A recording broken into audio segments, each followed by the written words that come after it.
BoxingVoice.com here with top super middleweight contender Edwin Rodriguez.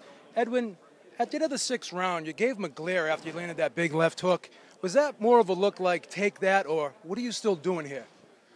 No, that was the look of I got you. You know, you talk all that smack in the weigh-ins and at the press conference.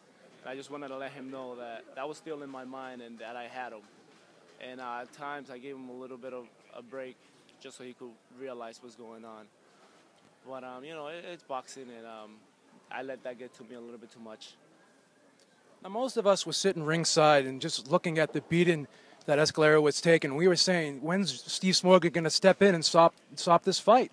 Was that going through your mind? Were you surprised that Smoger allowed this fight to go on as long as it did?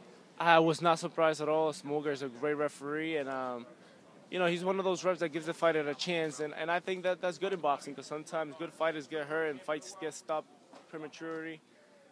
You know, this is a sport that one punch can make a difference, and you got to give that fighter a little bit of chance to recover. I do think that it went a little bit too long, but Smoger is one of the best referees, so, you know, I think that it was fine. I think that the kid was strong-willed, strong-hearted, great chin. And I don't know how he was taking those shots, but he was. And for that, I take my hat off to the kid. Now, you had two tough fights. I mean, you won against Donovan George, Will Rosinski, but they were tough fights. This was a fight where you looked like you needed to make a statement, and you did. Anything less than what you've shown tonight, would it have been acceptable in your mind? Nah, not at all. I needed a knockout today. I have been facing good opposition.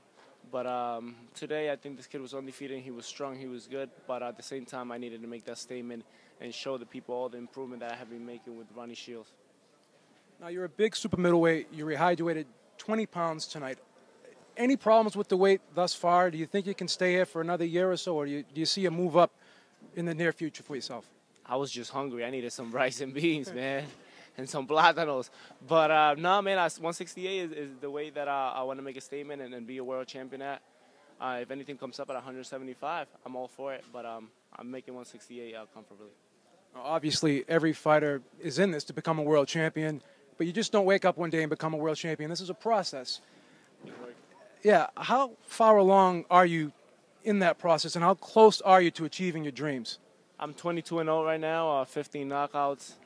I've been working for this since 2002, since I was an amateur.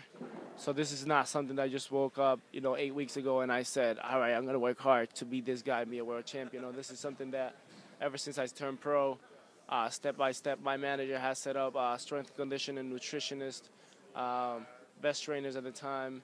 Worked with Peter Manfredo, who was a great trainer offensively.